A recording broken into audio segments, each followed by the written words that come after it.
जय हिंद दोस्तों, मैं विवेक। स्टडी विद विवेक में आपका स्वागत है।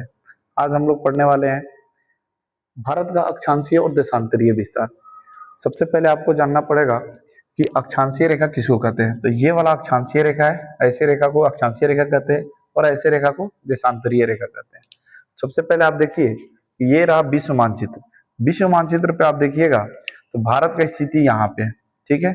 और विश्व मानचित्र में जो विश्व को दो भागों में बांटने वाली जो रेखा है उसको कहते हैं विषुवत रेखा या भूमध्य रेखा।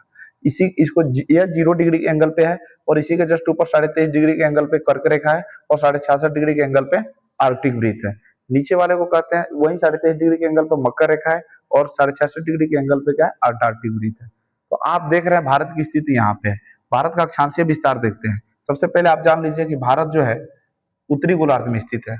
भारत यहाँ पे है, तो भारत उत्तरी गोलार्ध में स्थित है, इसीलिए भारत का देखिए स्थिति आपको हम दिखा दिया। ये उत्तरी गोलार्ध में स्थित है, इसीलिए भारत को 8 डिग्री 4 मिनट उत्तरी अक्षांश से 37 डिग्री 6 मिनट उत्तरी अक्षांश, ये आपका अक्षांशीय विस्तार है, ठीक है।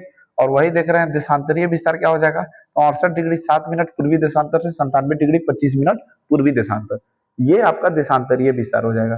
क्योंकि भारत जो है इस जगह पे तो है उत्तरी गोलार्ध में है, लेकिन पूर्वी देशांतर अगर माप करेंगे तो पूरब में है। भारत जो है विश्व मानचित्र में पूरब में है, इसीलिए पूर्वी देशांतर का अगर माप करते हैं हम लोग ऐसे ऐसे रेखा का माप करेंगे तो हम लोग 68 डिग्री 7 मिनट से 97 डिग्री 25 मिनट होगा। अब देखिए भारत का जो मानक समय रेखा है 82.5 डिग्री पूर्वी देशांतर है। भारत जो अपना मानक समय रेखा माना है वो 82.5 डिग्री पूर्वी देशांतर है। हम लोग पूरा देश इंग्लैंड के जो मानक समय रेखा है जीएमटी, उसी से हम लोग क्या करते हैं, सारे देश अपना अपना समय निर्धारित करता है। जीएमटी ग्रीनविच मीन टाइम से आईएसटी, हमारा जो मानक समय रेखा आईएसटी इंडियन स्टैंडर्ड टाइम। और इस तरीके से आप लोग समझ रहे हैं कि भारत का मानक समय रेखा 82.5 डिग्री पूर्वी देशांतर है और भारत का मानक समय रेखा इंग्लैंड के मानक समय रेखा से 5.5 घंटा आगे है।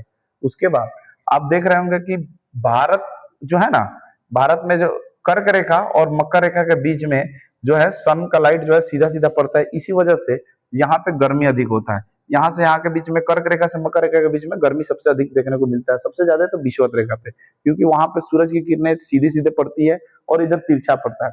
तिरछा पड़ता है, यही कारण है कि यूरोप में क्या होता है कि हमेशा ठंडा रहता है और इधर दक्षिण साइड में अंटार्कटिका साइड में इधर भी ठंडे देखने को मिलता है। तो भारत में दक्षिण वाला जो एरिया है यहाँ पे क्या होता है, गर्मी अधिक होता है, जिसकी वजह से लोग काले होते हैं। और उत्तर साइड में ये विषुवत कर्क रेखा से ऊपर है, इसी कारण से यहाँ पे ठंड पड़ती है। अगर वीडियो पसंद आए तो लाइक और सब्सक्राइब कीजिए। धन्यवाद।